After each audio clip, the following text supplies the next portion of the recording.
Bonjour à toutes et à tous, bienvenue dans cette nouvelle vidéo. On se retrouve pour une nouvelle séance avec la jument.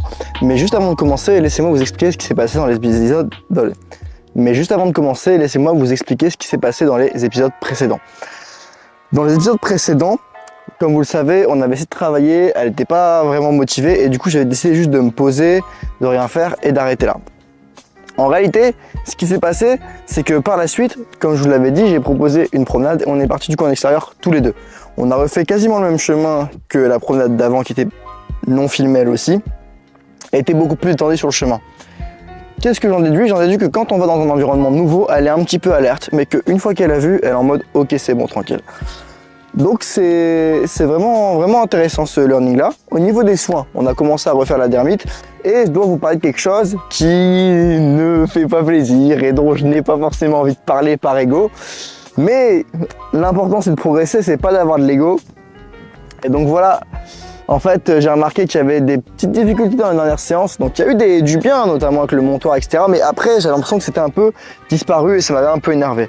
Donc problème d'intention évidemment, mais surtout hier je vais faire un pensage bien complet parce que oui hier je suis venu, je vous ai expliqué ce qu'on a fait juste après.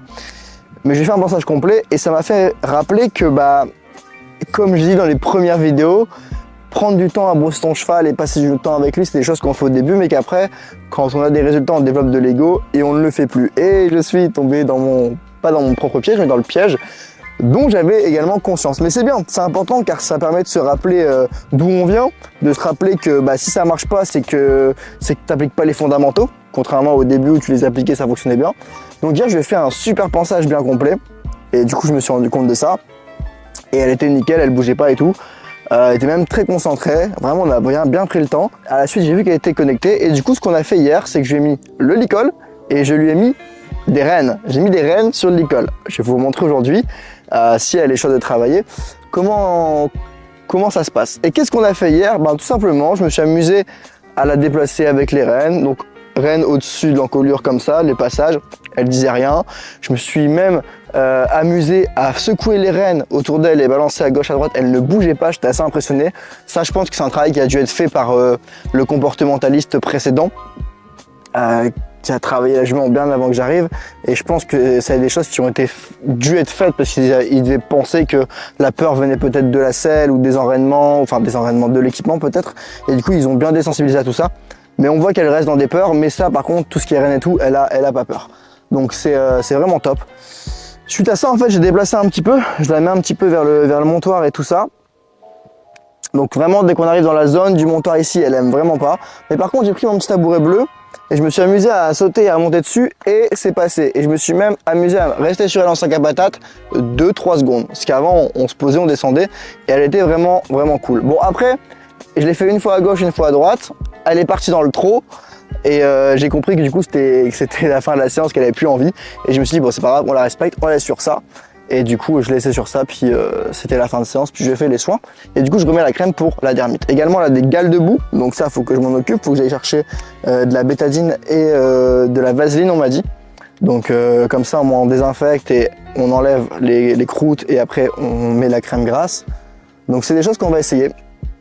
Autre fondamentaux, ce que je me suis rendu compte, que je respectais plus, c'est que oui il faut que je vienne et que je me pose et que j'attends qu'elle vienne vers moi. Mais d'abord passer un moment. Et en fait l'erreur du fait, c'est pas tant la brosser qui pose problème, c'est que quand on la brosse, qu'est-ce qu'on fait? On est vraiment en train de passer un moment avec le cheval, où on fait que de donner. Et dans les séances précédentes, j'arrivais, tac, je voulais mettre mon nickel, faire mon exercice, machin truc. Donc j'étais déjà dans une intention que je veux prendre, alors qu'il faut d'abord donner avant de recevoir en retour. Donc ça c'était la petite parenthèse. Donc je vais ramener tout le matériel là-bas. Je vais être dans l'invitation encore une fois, dans la proposition, et voir si elle a envie de venir. Et puis ensuite je la brosse et tout, et puis si les brosses c'est nickel et qu'elle est bien présente, on travaillera un petit peu, et sinon on travaillera pas. Je vous rejoins juste après. Il y a un autre truc également qui va m'aider et qui m'aide pas mal au niveau du mindset, c'est de me rappeler que peut-être qu'aujourd'hui je vais y aller et elle aura pas envie, et il faut que je sois prêt dans ma tête en fait, parce que je pars toujours avec l'idée de ok aujourd'hui je vais aller faire telle séance, je vais travailler de telle manière, et peut-être qu'en fait elle a juste pas envie aujourd'hui, et si je me prépare pas à cette éventualité, je vais être frustré en fait. Je vais être frustré et du coup c'est là où je peux basculer dans une mauvaise intention. Donc toujours se préparer mentalement à ce que peut-être la jument aujourd'hui elle va pas avoir envie de travailler. Et là je le vois parce que je me suis approché avec la caméra. Bon, après j'ai la caméra le trépied qui est comme ça, le sac, et j'approche vers elle. Mais elle a un petit peu reculé, elle est partie. Donc c'est pas grave, et ça c'est un truc qu'elle faisait plus trop avant, mais qu'elle fait maintenant, c'est qu'elle a tendance à quand parfois je viens vers elle, pas tout le temps, mais elle part, elle accélère un peu, elle rejoint le troupeau. Donc bon, je sais pas si c'est une donnée intéressante, en tout cas je le note, mais il faut pas trop prendre ça au sérieux parce que c'est là où on risque de tomber dans le piège et de commencer à y penser, à overthink le truc, et finalement on devient émotionnel et ça aide pas du tout. Je vais lui proposer déjà d'être dans l'invitation, donc j'espère qu'on va bien voir, j'essaie de bien filmer, et essayer déjà d'être dans l'invitation.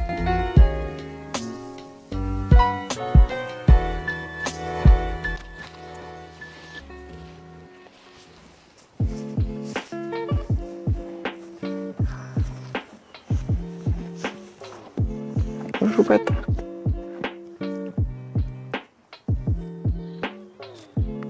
Donc là elle vient vers moi, donc je récompense tout de suite.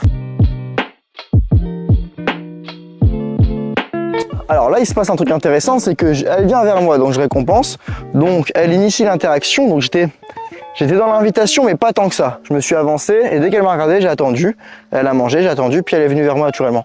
Donc comme je suis dans l'invitation et que je suis pas vraiment allé directement vers elle, j'ai un feedback comme quoi, ok, déjà là, elle a envie d'être avec moi, il y a déjà un minimum d'intérêt. Ce qu'on va faire maintenant, c'est que je vais ramener le sac près d'elle, on va voir déjà si ça crée une réaction avec la caméra, et on va commencer à la brosser, lui montrer les brosses et voir ensuite comment ça se passe.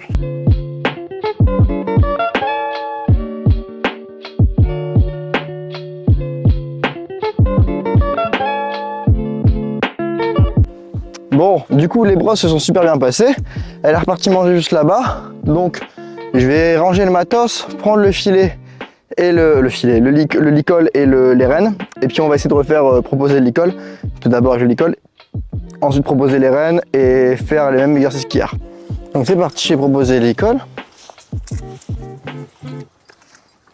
Donc déjà je lui montre, hein, je le cache pas dans mon dos.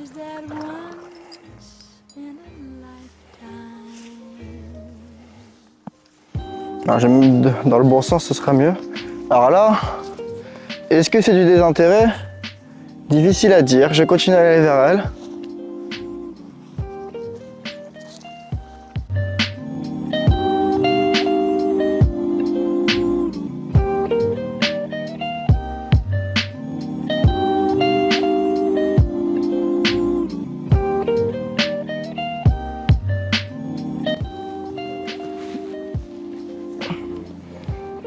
T'as pas envie, hein? Oui, t'as pas envie, choupette. T'as pas envie, c'est pas grave.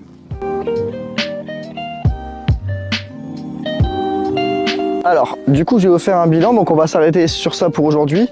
Pourquoi? Parce que bon, le ponçage, ça s'est bien passé et tout. Elle avait pas trop envie de donner les pieds, mais elle les a vraiment pas donnés du tout à distance. J'ai dû vraiment venir me mettre contre et tout. Mais ça, j'insiste parce qu'en fait, il y a de la craie là-bas, et du coup, ils marchent dessus, et en fait, ça se met vraiment et ça remplit leurs sabots.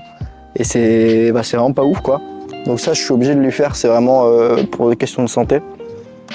Donc les pieds ouais je force un petit peu, enfin je force c'est un grand mot, c'est juste que j'ai demandé en touchant à distance comme d'hab. Et en fait quand je suis arrivé vers avec l'école elle a avancé, donc je me suis posé, j'ai attendu, je suis revenu, elle a refait, je l'ai refait une troisième fois. Et là quand je suis arrivé vers elle et que j'ai mis le licol le bout du nez, j'ai vu qu'elle avait les oreilles en arrière. Et en fait, donc on pourrait se dire ouais bah c'est bon, elle est avec toi et tout, elle reste, quand tu mets de l'école, elle cherche pas à se barrer, t'as pas besoin de la coincer ou quoi. Oui, mais en fait si vous voulez, le signe qui fait qu'elle se barre ou qu'un cheval essaye de mordre ou qu'il essaye de taper, c'est la conséquence du fait que vous n'avez pas écouté les signes précédents.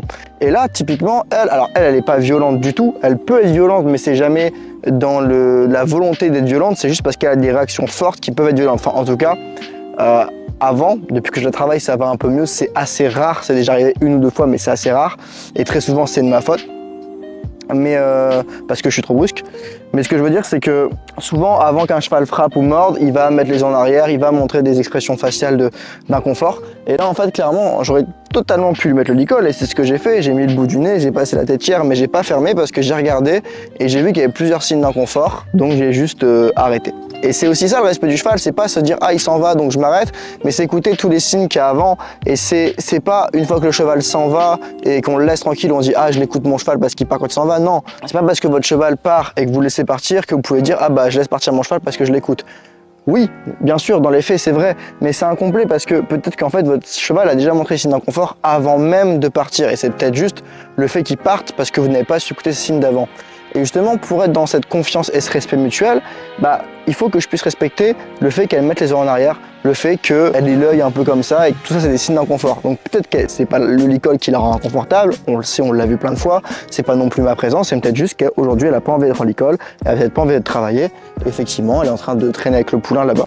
Et c'est aussi ça dans le respect du cheval. Alors, je veux bien comprendre que quand on a des objectifs, du coup, j'ai rien pour la vidéo parce que j'ai pas filmé le passage, donc j'ai aucun contenu à vous poster, je viens de me rendre compte. Mais du coup, c'est ça aussi que je disais, dans le respect du cheval. Ah oui, c'est ça que je voulais dire. Mais du coup, par rapport au haut niveau, bah, vous voyez, c'est très compliqué d'aller au pré et on le voit souvent. Moi, je vois souvent des chevaux dans des chevaux de club où on est là, on arrive avec le filet, ils ont les oreilles en arrière, mais ils se laissent faire. Pourquoi ils se laissent faire? Parce que bah, ils ont été habitués et ils savent qu'ils n'ont pas trop le choix. Et je veux pas être dans cette dynamique avec elle où elle fait des choses et tout le monde... En fait, j'ai pas envie de m'inscrire dans cette dynamique avec elle où je la monte, où je fais des trucs et tout le temps qu'elle est montée, qu'elle fait des exercices avec moi, même si elle les fait bien, elle est en train de montrer des signes d'inconfort. Parce que ça veut dire quoi? Ça veut dire que bah, elle prend pas de plaisir à ce qu'on fait. Et moi, c'est ma recherche aussi, ça fait partie de ce que j'ai envie de rechercher. C'est certes avoir quand même du résultat et avancer et l'aider, mais c'est aussi qu'elle le fasse avec plaisir et envie. Et aujourd'hui, elle n'est pas dans cette optique-là. Et peut-être que le simple fait de l'écouter aujourd'hui, de se dire ok, aujourd'hui elle n'a pas envie, bah, je l'écoute, bah, fera qu'elle me donnera beaucoup plus demain ou un autre jour quand là elle aura envie. Donc c'est un peu relou parce que du coup, nous, ça nous freine un peu dans le processus. Moi, j'avais envie de faire une séance avec elle, mais c'est ça aussi dans le respect du cheval. C'est tout simplement respecter quand il n'a pas envie. Et ça fait partie des 3 piliers d'une bonne relation. Avec le respect mutuel, c'est respecter également le cheval physiquement, etc. Mais aussi le respecter mentalement, respecter ses envies. Donc voilà, en ce moment elle est un peu moins focus dans les séances. Est-ce qu'il faudrait pas repasser par plusieurs séances chill ou vraiment on fait rien? Bah en fait, je suis pas contre, mais j'ai pas trop envie de le faire parce que on a vraiment bien avancé.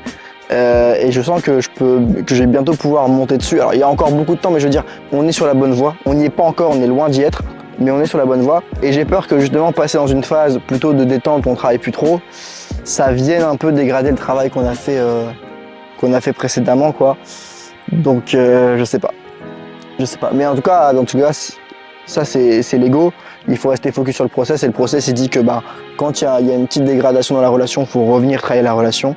Et du coup, bah, le process fait qu'on va retourner et retravailler la relation. Et faire ce que j'ai fait là, la brosser, lui proposer le licol, commencer à lui mettre, voir qu'elle était inconfortable et arrêter, mettre le licol plus loin et rester un petit peu avec elle, c'est travailler la relation, c'est être dans le respect du cheval, en fonction de ce qu'on cherche à obtenir, quoi. Mais c'est vrai qu'on voit souvent des chevaux sur les concours qui montrent des signes d'inconfort. Alors ça peut être de la douleur, ça peut être, ou c'est juste qu'ils n'ont pas envie d'être là. Et je pense, est-ce que c'est compatible après la compétition avec l'envie des chevaux? Je pense que oui. Après, j'ai pas encore eu cette chance d'avoir un cheval et le travailler et qu'il n'y ait que moi dessus pour travailler cet aspect où on part en concours et le cheval prend du plaisir. J'ai pas encore eu cette expérience-là, mais c'est un peu ma recherche. Sur le long terme, j'aimerais bien éventuellement travailler des chevaux, avoir des chevaux et les emmener en concours. Et les emmener en concours en faisant en sorte qu'ils prennent quand même du plaisir à ça. Est-ce que c'est possible? L'avenir nous le dira. Aujourd'hui, je n'ai pas la réponse.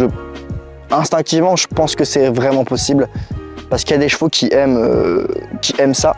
Il y a les chevaux de spectacle, typiquement de dressage, attention pas les chevaux maltraités, apparemment, on voit que les chevaux parfois prennent du plaisir à faire les exercices.